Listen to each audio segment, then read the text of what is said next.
Hello मेरे प्यारे दोस्तों, कैसे हैं आप सभी। मैं आप सभी का स्वागत करता हूं आपके गुरुजी के चैनल एसपी झा पे। और आज हम लोग 1.3 के क्वेश्चन नंबर 2 से समझने वाले हैं। क्वेश्चन नंबर 1 में है, कहा गया है जो √5 एक ऑपरमेय संख्या है, जो कि मैंने आप लोग को पार्ट 1 में साबित करने के बारे में सिखा दिया था। √2, √3, √5, √7। अगर पार्ट 1 नहीं देखे हैं तो वीडियो के डिस्क्रिप्शन में लिंक मिल जाएगा, जिसमें कि हम लोग √2, √3, √5 और √7 चारों को किस प्रकार से सिद्ध किया जाता है, नहीं किया जाता है, वो सारे को सीख लिए हैं। एक ही वीडियो के अंदर मैंने चारों टाइप्स बता दिए। अब हम लोग समझेंगे क्वेश्चन नंबर 2 से, क्योंकि यहाँ पे भी क्वेश्चन नंबर 1 को करें तो ज़्यादा टाइम व्यतीत होगा, इसलिए हम लोग क्वेश्चन में 2 से समझेंगे। इसमें हम लोग समझने वाले हैं जो 3 + 2 √5 एक ऑपरमेय संख्या है। सिद्ध कीजिए करें कि 3 + 2 √5 एक ऑपरमेय संख्या है। और इस प्रकार के प्रश्न आपको हर एक बार एग्जाम में देखने को बनेंगे। तो चलिए अब हम लोग समझने का प्रयास करते हैं। तो यहाँ पे सबसे पहले मैंने आप लोग को बताया था, जो ऑपरमेय संख्या साबित करना होगा तो हम लोग सबसे पहले परिमेय मान लेते हैं।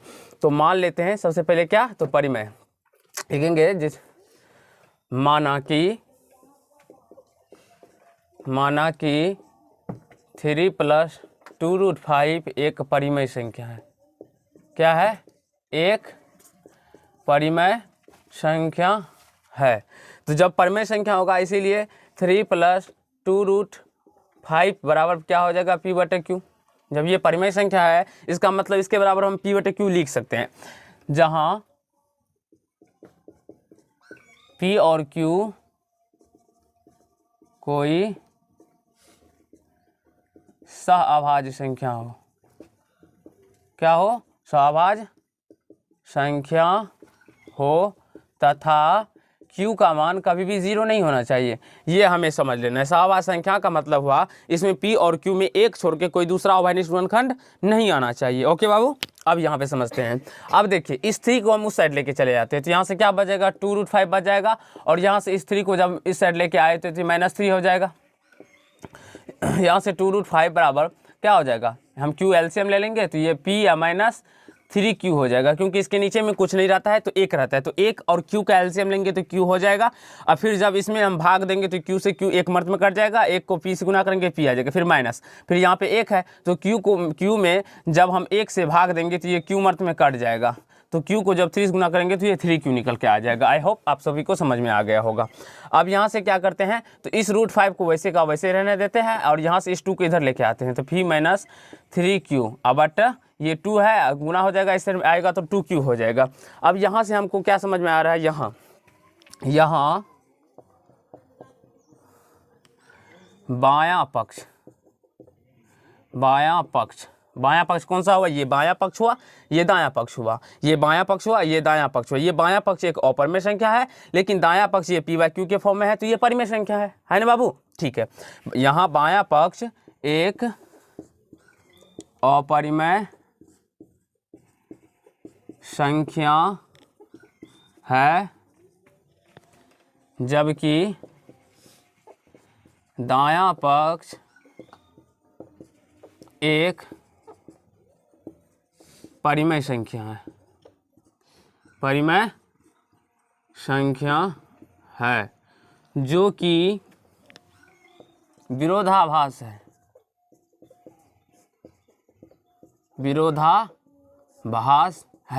विरोधाभास का कहने का मतलब हुआ, कभी भी परिमेय संख्या अपरिमेय संख्या के बराबर नहीं हो सकता है। कभी भी नहीं हो सकता है। अपरिमेय के ही बराबर होगा और परिमेय के ही बराबर होगा। लेकिन यहाँ पे तो उस कंडीशन बना नहीं, यहाँ पे अपरिमेय संख्या परिमेय के बराबर हो गया। और हमने इससे पहले √5 एक अपरिमेय संख्या है, ये भी सीखा है, इसीलिए ये अपरिमेय संख्या है, तो जो कि विरोधाभास है। इसीलिए 3 + 2 √5 एक परिमेय संख्या है, यह मानना गलत है। यह मानना क्या है? गलत है। अतः 3 + 2 √5 एक अपरिमेय संख्या है। आई होप आप सभी को समझ में आ गया होगा, कहीं से समस्या, कहीं से तकलीफ नहीं हुआ होगा। और इससे अच्छे तरीके से मैं आप लोगों को बहुत ही अच्छे तरीके से समझा भी दिया हूँ, तो आशा करता हूँ आप लोग समझ गए होंगे। अब हम लोग क्वेश्चन नंबर 3 को समझने वाले। क्वेश्चन 3 के 1 नंबर में है जो 1/√2। क्वेश्चन 3 के 1 नंबर में 1/√2 जिसे हम लोग समझने वाले हैं, जो 1/√2 एक अपरमेय संख्या है, इसे साबित करने के बारे में। क्या समझेंगे? 1/√2 एक अपरमेय संख्या है, इसे साबित करने के बारे में। उसी से आराम से होके चले जाइएगा।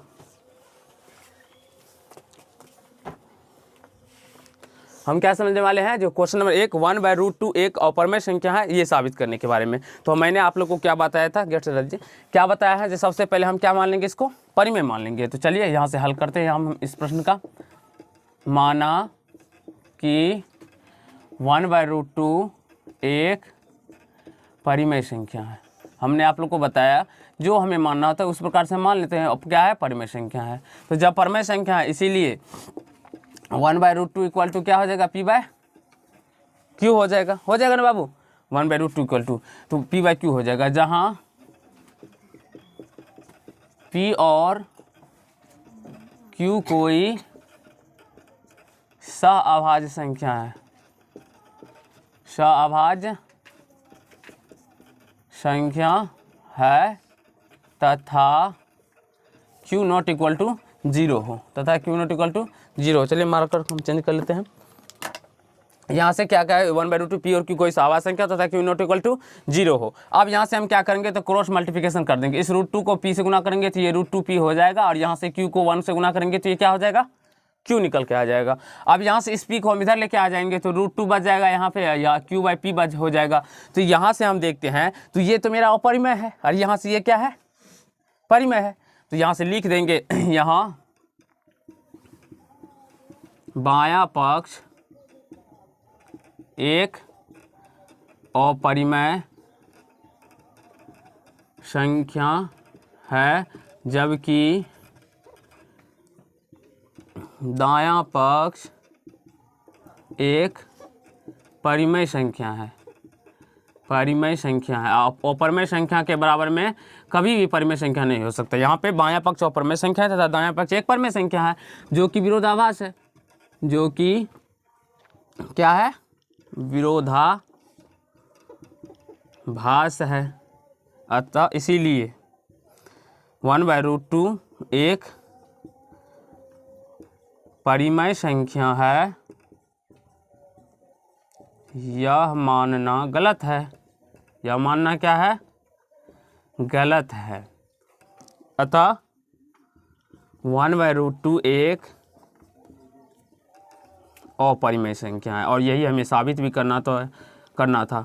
इस प्रकार के प्रश्न आपको एग्जाम में बार बार देखने को मिलेंगे। तो अगर आप लोग यहाँ पे अगर समझ लेते हैं तो कहीं से कोई दिक्कत या समस्या नहीं होगा। तो जल्दी से इसे नोट कर लीजिए। अभी हम लोग क्वेश्चन नंबर 3 के 2 नंबर प्रश्न को भी समझेंगे और 3 नंबर प्रश्न को भी समझेंगे। तो जल्दी से इसे नोट कर सकते हैं।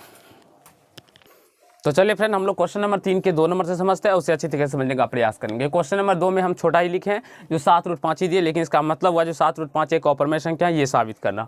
तो चलिए समझते हैं। तो 7√5 एक अपरिमेय संख्या है। वैसे बेसिकली आप सभी को आप खुद से साबित करना चाहिए, क्योंकि इतना प्रश्न बता देने के बाद सारे बच्चे अपने से बना सकते हैं। देखिए क्या करेंगे, मैंने आप लोग को बताया था, जो परिमेय मान लेंगे। माना कि 7√5 एक क्या है, परिमेय संख्या है। एक क्या है, परिमेय संख्या। इसीलिए 7√5 इक्वल टू P/Q हो जाएगा, जहां P और Q कोई सअभाज्य संख्या है तथा Q not equal to 0। Q का मान 0 नहीं होना चाहिए, ये आप सभी को ध्यान रखना होगा, ठीक है। अब यहाँ से क्या करते हैं, 7 के इधर भेज लेते हैं, तो यहाँ से √5 इक्वल टू क्या हो जाएगा, P/7Q हो जाएगा। बस हो गया। यहाँ पे ये अपरिमेय हो गया, ये परिमेय हो गया। यहाँ से लिखना है, अतः यहाँ पे लिखे, यहाँ बायां पक्ष एक अपरिमेय संख्या है। बायां पक्ष कौन सी संख्या है, अपरिमेय संख्या है, तथा दायां पक्ष एक परिमेय संख्या है। दायां पक्ष क्या है, एक परिमेय संख्या है, जो कि विरोधाभास है। जो कि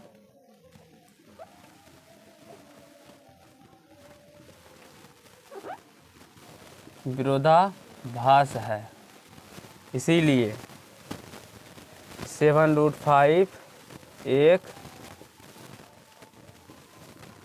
परिमेय संख्या है यह मानना क्या है, गलत है। परिमेय संख्या यह मानना गलत है। अतः 7√5 एक अपरिमेय संख्या है।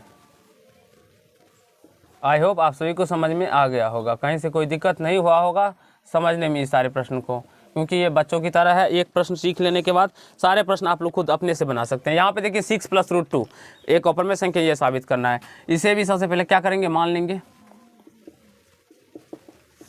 माना कि 6 + √2 एक